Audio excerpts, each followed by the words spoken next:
है। हेलो बच्चों, ध्यान से सुनो। क्लास 5 का चैप्टर है भारतीय संविधान तथा शासन व्यवस्था। भारतीय संविधान तथा शासन व्यवस्था। हम सभी परिवार में मिलजुल कर रहते हैं। ध्यान सुनिएगा सारे बच्चे, हम सभी परिवार में मिलजुल कर रहते हैं। घर के सारे काम भी एक साथ मिलकर करते हैं और कुछ काम बटे भी होते हैं। ध्यान सुनिएगा, और कुछ काम ऐसे भी होते हैं जो बटे होते हैं। घर को चलाने के लिए नियम बनाए जाते हैं। घर को चलाने के लिए हम लोग क्या बनाते हैं? नियम बनाते हैं। जब हम नियम बनाते हैं तो जिनका पालन घर के सभी लोग करते हैं, उस नियम का पालन क्या करते हैं? घर के लोग सभी करते हैं। उसी प्रकार से ऐसे ही हमारे विद्यालय में क्या होते हैं? एक प्रधानाध्यापक होते हैं या प्रधानाचार्य जिसे आप कहते हैं ना, होते हैं, जो शिक्षक शिक्षिकाओं के साथ मिलकर स्कूल संचालन के नियम बनाते हैं। प्रधानाचार्य जो होते हैं शिक्षक शिक्षिकाओं से मिलकर स्कूल चलाने के लिए एक नियम बनाते हैं, जिनको हम सभी जानते भी हैं। जिस प्रकार से एक परिवार को चलाने के लिए एक नियम बनाया जाता है, उसी प्रकार से एक स्कूल को भी चलाने के लिए प्रधानाचार्य के द्वारा शिक्षक शिक्षिकाओं के विचार विमर्श से स्कूलों को चलाया जाता है। विद्यालय में रहने वाले सभी लोग इन नियमों का पालन भी करते हैं। विद्यालय में सभी लोग रहने वाले इन नियमों का पालन भी करते हैं। सारे बच्चे ध्यान सुने। सड़क पर सुरक्षित चलने के लिए भी नियम बनाए गए हैं। क्या आप सड़क पर जब चल रहे हैं तो उसके लिए भी नियम बनाए गए हैं।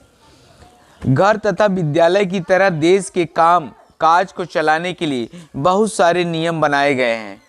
इन सभी नियमों को मिलाकर हमारा संविधान बना है। हमारा क्या बना है? संविधान बना है, जिसके अनुसार शासन काम करता है। संविधान के अनुसार शासन क्या करता है?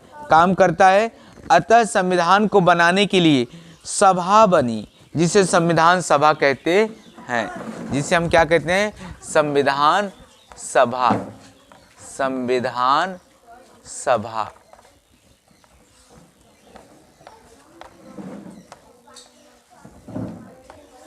संविधान सभा बनी। संविधान सभा बनी और संविधान, जिसे हम संविधान सभा कहा गया, और डॉक्टर राजेंद्र प्रसाद इसके अध्यक्ष बनाए गए। डॉक्टर राजेंद्र प्रसाद क्या बनाए गए? इसके अध्यक्ष बनाए गए। डॉक्टर राजेंद्र प्रसाद इसके क्या बनाए गए? अध्यक्ष बनाए गए। क्या बनाए गए? अध्यक्ष। डॉक्टर राजेंद्र प्रसाद को क्या बनाया गया? अध्यक्ष बनाया गया। और संविधान का प्रारूप तैयार करने के लिए प्रारूप समिति बनाई गई।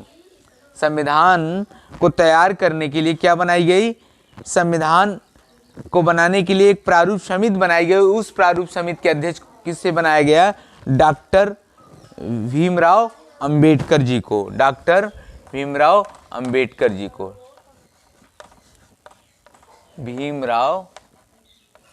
डॉक्टर भीमराव अंबेडकर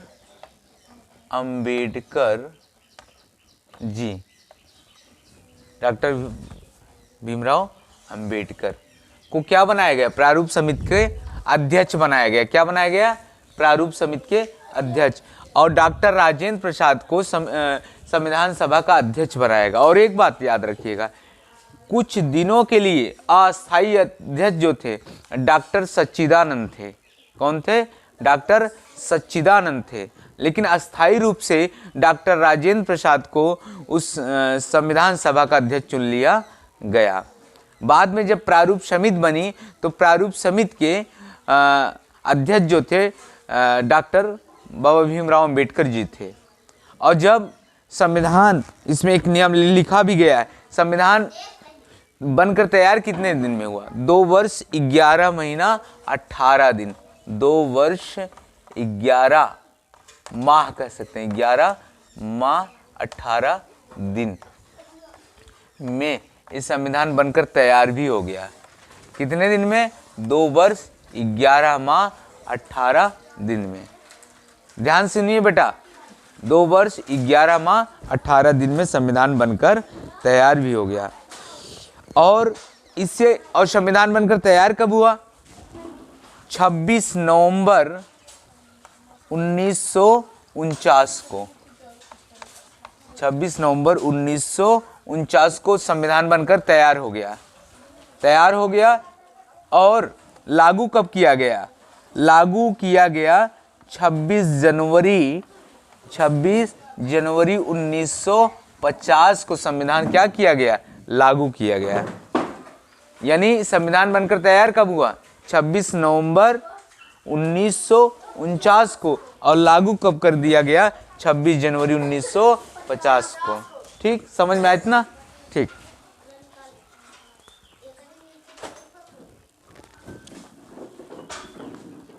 अब हमारे संविधान की विशेष बातें, इसमें एक नियम है। हमारे संविधान में कहा गया कि भारत एक संपूर्ण प्रभुत्व संपन्न देश है। ये विशेष बातें हैं। भारत क्या है? एक संपूर्ण प्रभुत्व संपन्न देश है। यह अपने नियम कानून स्वयं बनाएगा, पहला। दूसरा है, संविधान में हमारे देश को समाजवादी राज्य कहा गया है। संविधान क्या कहा गया? हमारे संविधान में हमारे देश को क्या कहा गया? समाजवादी राज्य, जिसका लक्ष्य समाज की आर्थिक सामाजिक विषमताओं को दूर करना। सामाजिक आर्थिक विषमताओं को दूर करना ही संविधान का लक्ष्य है। एक तरह से संविधान में देश के सभी नागरिकों को अपने धर्म का पालन करने की छूट है। संविधान में यह भी है, अपने धर्म का पालन करने के लिए सबको अपनी अपनी छूट है। संविधान में नागरिकों को 6 मौलिक अधिकार दिए गए। कितने मौलिक अधिकार? 6। अच्छा, आप ये बताइए, मौलिक अधिकार लिया कहां से गया है? अमेरिका से लिया गया। कहां से लिया गया? अमेरिका से। हम जब संविधान लिखा जा रहा था उस समय मौलिक अधिकार कहां से कॉपी किया गया? अमेरिका से। और मौलिक कर्तव्य जो था वो रसिया से यानी रूस से कॉपी किया गया, जिसको हम फंडामेंटल ड्यूटीज कहते हैं इंग्लिश में, और मौलिक अधिकार को फंडामेंटल राइट कहते हैं। समझ में आया आप लोगों को? ठीक। केंद्र, राज्य और स्थानीय स्तर पर जनता द्वारा चुनी गई सरकार होगी। वो चाहे वो केंद्र हो, सेंट्रल, और चाहे राज्य हो, स्टेट लेवल, चाहे स्थानीय लेवल। स्थानीय लेवल मतलब गांव इलाकों में, जो गांव में चुने गए लोग होंगे, वह जनता के द्वारा ही चुनी जाएगी। चाहे वो केंद्र हो, राज्य हो, चाहे स्थानीय लेवल के लोग हो, जनता जब जनमत देगी तभी चुना जाएगा। इसलिए जनमत का सबसे बड़ा योगदान होता है। संविधान को बनाने में भी जनमत का सबसे बड़ा योगदान रहा, क्योंकि उन्हीं के द्वारा, क्योंकि कहीं ना कहीं उनके मतों को देखते हुए सारी संविधान के नियम कानून को बनाया गया। समझ में आ रहा है? संविधान के अनुसार 18 वर्ष या उससे अधिक उम्र के लोग चुनाव में वोट डालते हैं। यह नियम आप जानते हैं। संविधान में जब लोग जब एमपी, एमएलए और या किसी स्थानीय शासन को चुना जाता है, मतलब तब आप जान लीजिए कि आपकी उम्र कम से कम वोट देने की 18 वर्ष हो। कम से कम कितनी होनी चाहिए? 18, और ज़्यादा से ज़्यादा चाहे जितनी हो, लेकिन 18 से कम नहीं होनी चाहिए, 18 ईयर। संविधान में 6 से 14 वर्ष के सभी बच्चों को क्या है? निःशुल्क एवं अनिवार्य शिक्षा का मौलिक अधिकार प्राप्त है। संविधान में यह भी नियम लिखा गया कि मौलिक अधिकार है कि 6 से 14 वर्ष के बच्चों को निःशुल्क शिक्षा दी जाए। कितने वर्षों? 6 से 14 वर्ष के बच्चों को निःशुल्क शिक्षा दी जाए।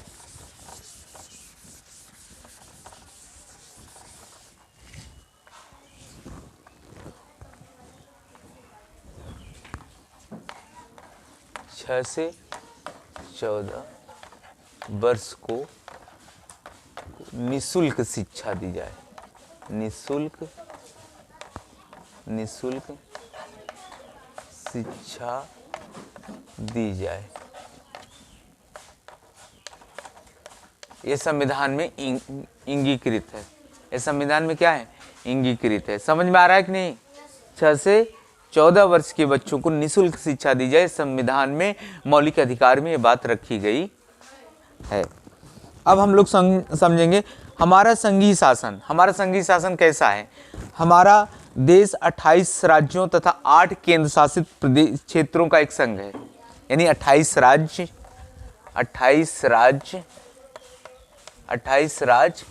और 28 राज्यों और 8 केंद्र शासित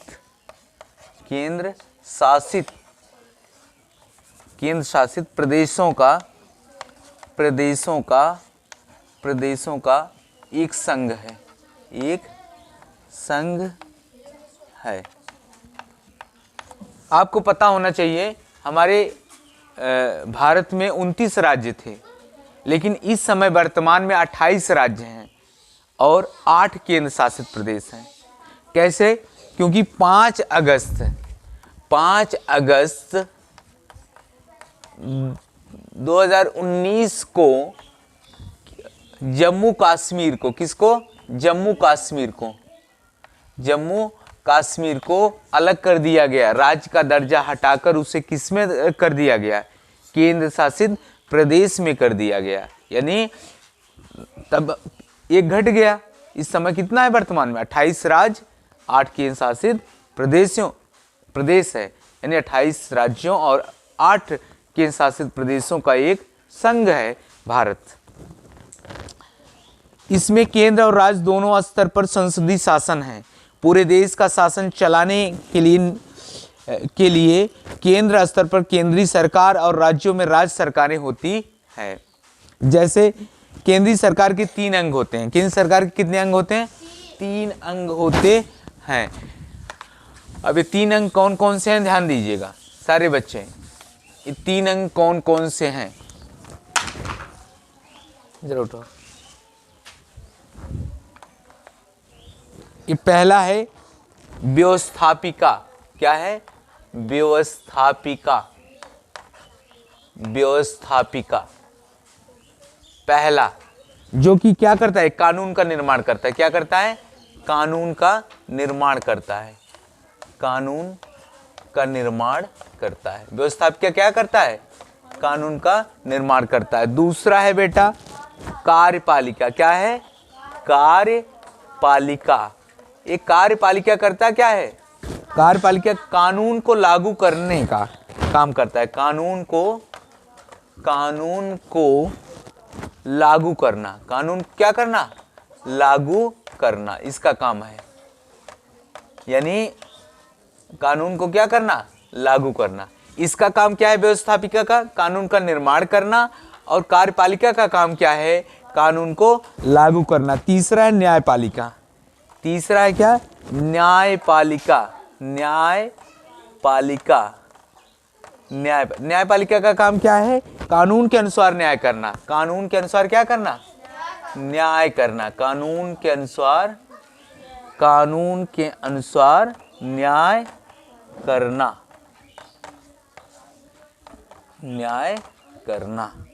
अब ध्यान समझिए, तीनों अंगों का काम ध्यान सुनिए। व्यवस्थापिका कानून का निर्माण करना, कार्यपालिका कानून को लागू करना, न्यायपालिका कानून के अनुसार न्याय करना।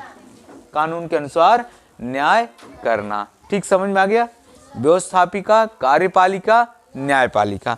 अब हम लोग चलेंगे व्यवस्थापिका का निर्माण कैसे होता है। व्यवस्थापिका का निर्माण कैसे होता है उसी प्रकार से हम लोग चलेंगे। समझ में आया तीनों अंगों को?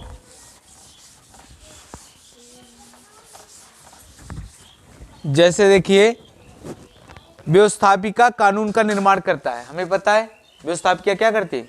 कानून का निर्माण करती है। भारत की केंद्रीय व्यवस्थापिका को संसद कहते हैं। क्या कहते हैं? व्यवस्थापिका को संसद कहते हैं। संसद क्या कहते हैं? संसद। और संसद को इंग्लिश में क्या कहते हैं? क्या कहते हैं? पार्लियामेंट। क्या कहते हैं? पार्लियामेंट।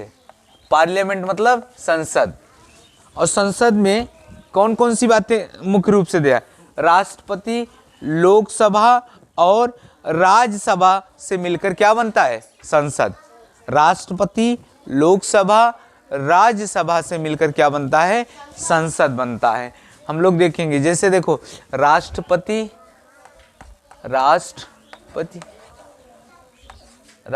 जिसको इंग्लिश में क्या कहते हैं? प्रेसिडेंट। क्या कहते हैं?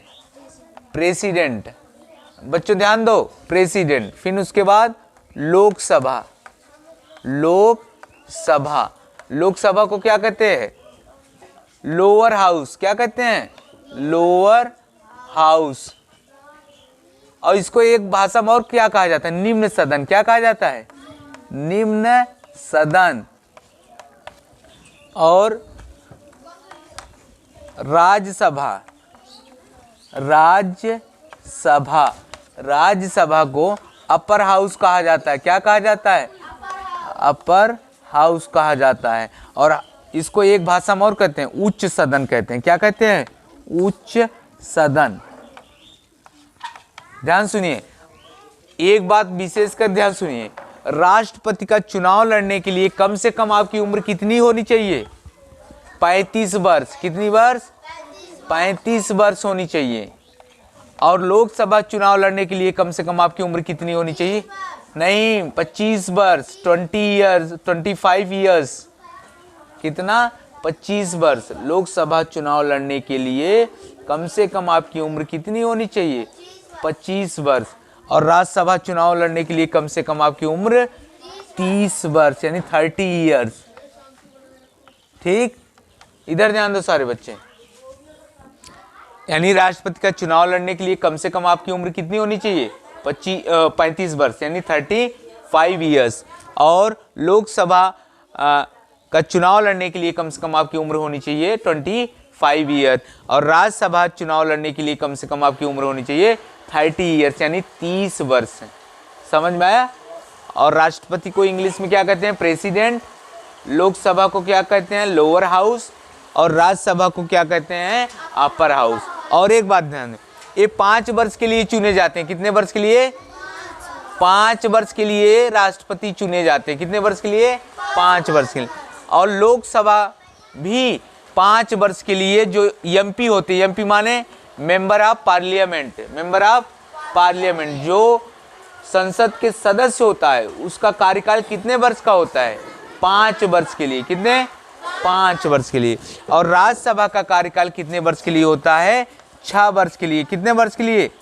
6 वर्ष के लिए होता है, जिसमें और इसका कार्यकाल जो होता है वो मात्र 5 वर्ष के लिए, और राज्यसभा का 6 वर्ष के लिए। इतना समझ में आया आप लोगों को? समझ में आए सब? ठीक।